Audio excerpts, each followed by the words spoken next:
E aí pessoal, sejam todos muito bem-vindos, eu sou o Professor Pinguim e estamos de volta mais uma segunda-feira com mais uma semana, mais um vídeo, seguindo aquela boa e velha missão que é a missão do nosso canal, mostrar que matemática não é feita só para cair na sua prova, para atrasar você pegar seu diploma. Matemática tem muita coisa bonita, muita coisa útil, muita coisa interessante, coisas legais e é a intenção do canal mostrar isso para vocês. A gente está aí já há 52 vídeos, se eu contar esse, carregando essa missão nobre de mostrar que a matemática não é aquele monstro que todo mundo diz que é.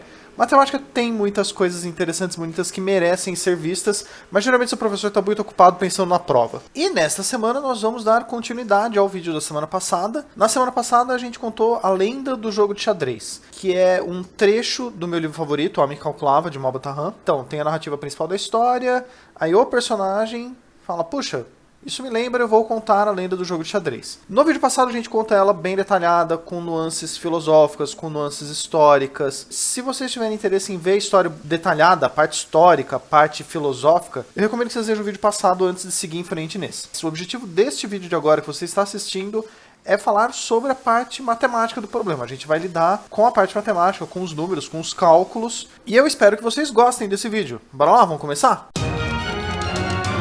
E era uma vez, no vídeo passado, nós falando sobre a lenda do jogo de xadrez como um pedaço da narrativa do livro O Homem que Calculava. Você pode ver a versão completa no vídeo passado, e esse vídeo nós vamos fazer a parte de cálculos, a parte bonitinha da história, com as filosofias envolvidas, as lições de moral. Foi tratado no vídeo passado, se vocês quiserem, o vídeo tem o link na descrição.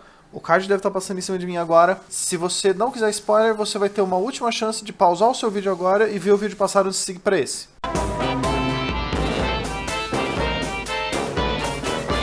Se você está nesse ponto do vídeo, então você decidiu seguir ou sem medo de levar spoiler, ou porque já conhece a história. História resumida, só pra gente contextualizar da parte de matemática que a gente vai falar. Era uma vez o reino de Taligana, onde tinha um governante que era muito bondoso, tentando o máximo ser um ótimo governante, e ele tá triste porque ele perdeu o filho dele numa guerra tentando salvar o povo dele. E aí, Lahur Sessa, um dos súditos que morava num vilarejo, ainda parte do reinado, mas um vilarejo afastado, cria um jogo de tabuleiro, que é o jogo de xadrez, para entreter o rei e tentar tirar ele da depressão, fazer ele pensar em alguma outra coisa. Aí o rei aprende a jogar, e aí num dos jogos com o Lahur ele tem uma epifania do tipo, puxa vida, se eu sacrificar esse bispo eu ganho. Nossa, foi o que aconteceu com meu filho. Puxa vida, não estou mais triste, porque meu filho foi um sacrifício e não uma perda. E aí ele meio que sai dessa coisa agoniante que ele vivia, dessa tristeza sem fim dele. E aí ele chega para Lahur e fala, então, você acabou de curar meu maior problema, e eu sou um rei, eu tenho muitos recursos, então eu acho que é da hora você pegar uma recompensa boa. Diz o que você quer. Ela fala, não quero nada, porque o seu sorriso é a minha felicidade, senhor rei. Ele fala, não, larga a mão de ser besta, eu tenho dinheiro, vai lá, pede o que você quiser. Aí ele, então fica sem graça, assim, tá, beleza, então me paga em trigo. Quase manda ele as favas, e tá, beleza, então é isso, você não tem amor a dinheiro, então tá, beleza, fala, quanto você quer de trigo? Ele fala, então, pega esse tabuleiro de xadrez assim, que eu trouxe, aqui o tabuleiro, mas assim, aí você põe um grãozinho de trigo na primeira casa do tabuleiro. Aí depois você põe 2 grãozinhos de trigo na segunda casa do tabuleiro. Aí você põe 4 grãozinhos de trigo na terceira casa do tabuleiro. Aí você põe 8 grãozinhos de trigo na quarta casa. Aí você vai fazendo assim, você vai dobrando, dobrando, dobrando. Na hora que o tabuleiro estiver cheio, tá pago. E aí vai enchendo, 16, 32, papapá, vai dobrando. E aí chega um momento da história que o rei percebe que ele não consegue pagar essa dívida. E aí nós voltamos para a pergunta que encerrou o vídeo passado, que era...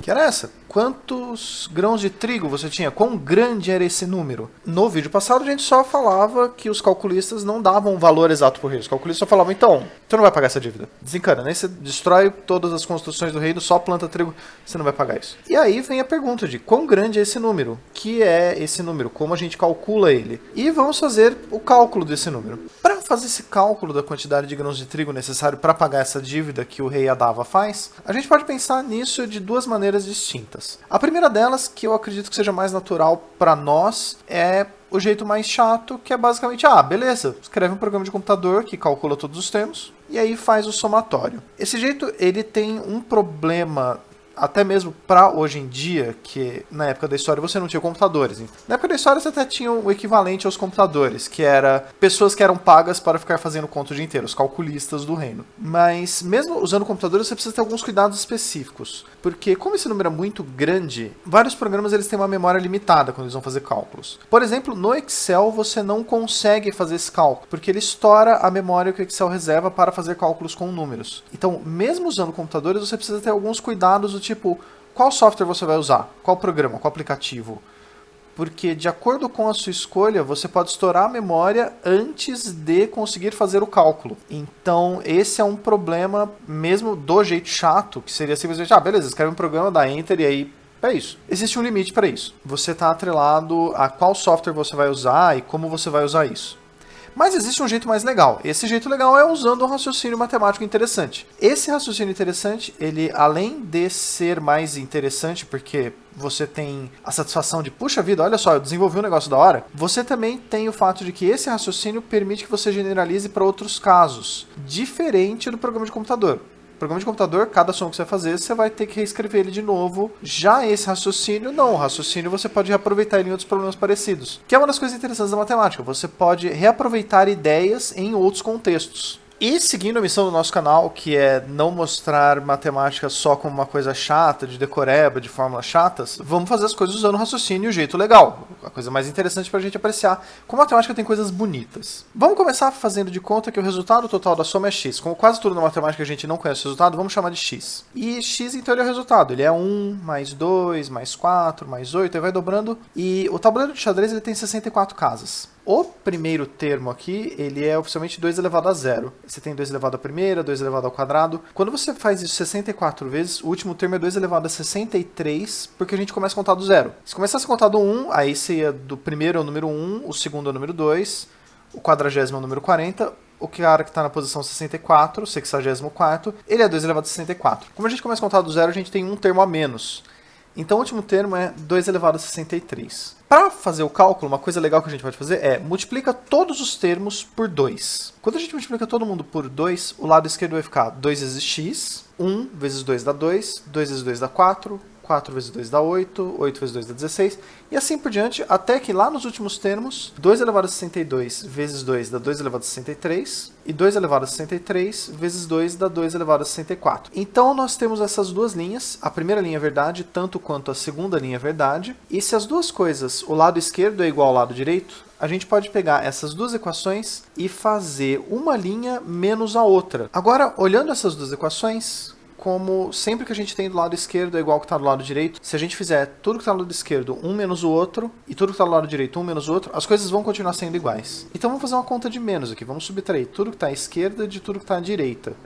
Então vamos fazer a conta de menos e subtrair a linha de cima da linha de baixo. Do lado esquerdo, 2x menos 1x é 1x. Do lado direito, a gente pode, na hora que for fazer a conta, 2 menos 2 vai dar 0, 4 menos 4 vai dar 0, 8 menos 8 vai dar 0, e a gente vai cancelando todos os termos. 16 vai cancelar com 16 na frente.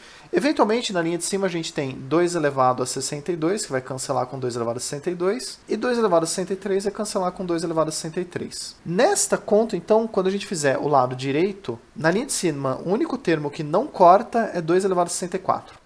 E na linha de baixo, o único termo que não corta é 1. Então, eliminando todos os termos que são cortados, a gente tem 2 elevado a 64 menos 1. E isso, agora numa linguagem de máquina, com uma letra mais bonita, é o nosso resultado. O número total de grãos de trigo é 2 elevado a 64 menos 1. Aí, agora a gente tem uma expressão fechada, não precisamos fazer várias somas, é basicamente uma potência e tirar 1 dessa potência. O resultado é esse fascinante número, que é um número razoavelmente famoso na matemática, em parte graças a essa história. E é esse número aí, 18 quintilhões, 446 quadrilhões, 744 trilhões, 73 bilhões, 709 milhões, 515.615 grãos de trigo. Essa é a quantidade de trigo que a gente tem, essa é a quantidade de trigo que o rei Adava precisava usar para pagar a dívida. Ah, beleza, mas quanto é isso? Porque a princípio é só um número grande, sim, mas o que isso significa em termos de quantidade? Quanto é essa quantidade? Bom, Vamos fazer alguns cálculos só para tentar entender quão grande é esse número, quão grande era o tamanho da dívida que o rei Adava se mete na história. De acordo com a internet, eu dei uma pesquisada, eu achei que o volume médio de um grão de trigo é 48,75 milímetros cúbicos. Tem variação de acordo com a espécie do trigo, tem a área que planta, o tanto que rega, mas na média esse é o volume aproximado. Se a gente pegar esse volume e multiplicar pelos grãos de trigo, a gente tem o volume total de trigo, que é 9 vezes 10 elevado a 11 metros cúbicos. Isso são 900 bilhões de metros cúbicos. Bom, 900 bilhões de metros cúbicos, essa quantidade em volume, se você for pegar e condensar toda ela numa grande esfera maciça, o raio dessa esfera é de 6 km. Então você pega todo esse trigo, junta ele, faz uma grande bola. É a bola que tem 6 km de raio. Quer dizer que o diâmetro dela é maior do que a altura do Monte Everest, que é a maior coisa do planeta Terra. Isso dá aproximadamente 16%, um sexto do volume do cometa Halley. A gente tem uma grande esfera, coisa que seria visível da mesma forma que o cometa Halley, pouca coisa menor. Porque 16% do volume dá um raio mais ou menos de metade. Porque 16% do volume é um raio que é um pouco maior do que a metade.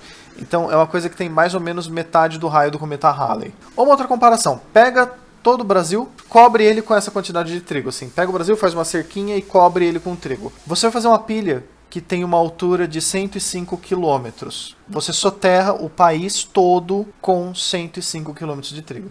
Ou se você decidir falar, não, mas eu não sei, Brasil, tal, eu quero fazer isso com o planeta inteiro. Você consegue fazer uma casca em torno do planeta que tenha 2 quilômetros de espessura. Você pega essa quantidade de trigo, brota por mágica, assim, ela não é plantada, ela simplesmente aparece do nada, e aí ela cai sobre o planeta está soterrado sob 2 km de trigo. Se isso acontecesse, menos de 10% das terras habitadas estariam fora do nível de trigo, já que não seria mais o nível do mar, seria o nível de trigo. Outra coisa, se você pegasse cada um desses grãozinhos de trigo e empilhasse eles em linha reta.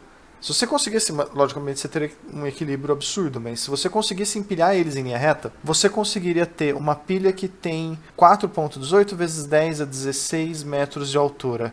Isso dá 41, 42 quadrilhões de metros ou 41 trilhões de quilômetros. Com essa pilha você consegue ir da Terra ao Sol 278.910 vezes. Ou atravessar o sistema solar de fora a fora 4.598 vezes. E ainda sobra um resto nesses aqui, ó. Deu uma arredondada para baixo. Não, meu Deus, é muito trigo. Vamos considerar, ao invés de só as unidades de volume, vou considerar um pouco as unidades de massa, para fazer uma comparação diferente. Cada grão de trigo tem, de acordo com a internet, 0,065 gramas em média. Varia com a espécie de trigo, varia com quanto ele é irrigado, com a área de plantação, mas essa é a média. Se a gente for pegar todos os grãos de trigo que o rei Adava fez para cumprir a promessa, isso dá, em massa, 1,2 vezes 10 a 18 kg. Isso são 1,2 quintilhões de quilos, ou 1,2 quadrilhões de toneladas. Isso é aproximadamente, com a margem de erro menor do que 10%, a massa de todos os oceanos juntos. Então é o suficiente para você pegar todos os oceanos, arrancar eles e trocar em massa por essa quantidade em trigo. Além disso, essa massa é 5.400 vezes maior do que a massa do cometa Halley. O volume era menor, mas é por uma questão de que trigo é muito menos denso do que um cometa. Além disso, essa quantidade em massa, a produção mundial no ano passado foi de 772,64 toneladas. O tempo necessário para você atender o pedido de Lahore para o rei Adava, para você conseguir atender isso com a demanda mundial atual, é de 1,5 vezes 10 a 12 anos. Isso são mais de 1 trilhão de anos. Para cumprir a promessa que, não, beleza, eu te pago em trigo, beleza. Então, mesmo que você fizesse considerações absurdas do tipo, pega todas as terras cultiváveis do mundo e planta tudo, você não vai conseguir cumprir essa promessa. É um número absurdo. Essa quantidade de quão absurdo é esse número. E é disso que a história estava falando. Cuidado com os números que multiplicam. Que, hoje em dia, se a gente pudesse traduzir para termos mais atuais, cuidado com juros compostos. Juros compostos fazem isso com a gente quando a gente entra em dívida. Uma coisa legal em termos de matemática que a gente pode fazer para extrapolar esse problema é o fato de que esse mesmo raciocínio que a gente fez para calcular o valor da soma de grãos de trigo, se você tem termos de sequência que vão multiplicando e você quiser somar eles, ou para aqueles que já viram onde eu quero chegar, se você está fazendo uma soma de PG, a gente pode usar a mesma ideia para estimar o valor. Se a gente tem uma soma que, de novo, a gente quer calcular, que você tem o primeiro termo, aí o segundo termo é ele vezes alguma razão, que eu vou chamar de Q. Depois, o próximo termo é o anterior vezes a razão, então vai ficar Q quadrado. Depois o próximo você multiplica por Q de novo, fica Q ao cubo, e você está somando todos esses termos. Até para você ter N termos, como neste aqui a gente tem Q elevado a zero, o último fica aqui elevado a n menos 1, pela mesma razão que você tinha 64 termos e o último era 2 elevado a 63. Então, se a gente quiser calcular o valor dessa soma, eu vou fazer igual ao anterior. A gente começa chamando ele de x. Para a gente tentar determinar, a gente multiplica todos os termos pela razão. Quando a gente faz isso, o lado esquerdo fica q vezes x. O lado direito, a vezes q fica a vezes q vezes q fica a vezes q quadrado vezes q fica a vezes q cubo, e assim por diante, até que o último termo, a vezes q elevado a n menos 1, vezes q fica a vezes q elevado a n. E aí a gente faz uma linha menos a outra, fica mais fácil se a gente fizer a segunda menos a primeira. E aí nós temos esta aqui, porque se o lado esquerdo é igual ao lado direito, tanto faz em que ordem a gente pega, o resultado é o mesmo. Então vou fazer a segunda linha antes da primeira, para as contas ficarem mais fáceis. E subtrair uma linha da outra. O lado esquerdo a gente tem qx menos x. No lado direito, AQ cancela com AQ quadrado cancela com AQ quadrado, AQ cubo cancela com AQ cubo. E assim por diante, até que todos os termos vão cancelar, exceto A vezes Q elevado a N na primeira linha e A na segunda. Do lado esquerdo a gente pode botar x em evidência, porque é o que a gente quer saber.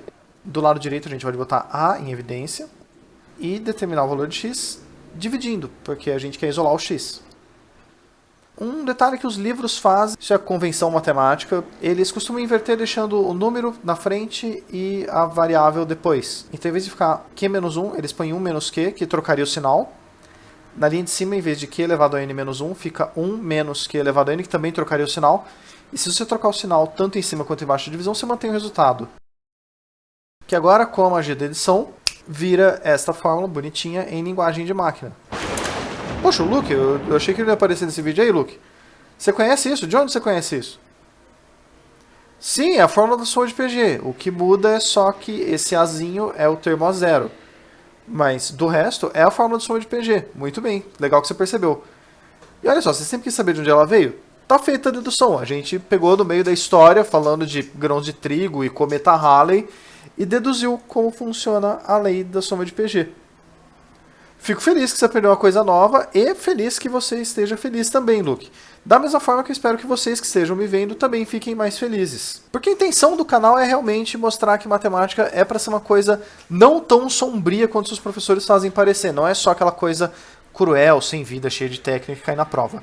Matemática tem coisas interessantes. Dá pra gente ser um pouco mais feliz com a matemática. Dá pra matemática ser legal, interessante e bonita. Esse é o nosso objetivo. Se você gostou do vídeo de hoje e quiser mostrar para seus amiguinhos, fica à vontade. Eu acho que é legal divulgar ciência, divulgar matemática. Se você quiser entrar em contato comigo, porque tem alguma sugestão de tema, ou algum comentário, ou achou a gravata do Luke divertida dessa semana, tá aqui embaixo, ó, passando tanto o meu e-mail quanto o meu Twitter para vocês entrarem em contato.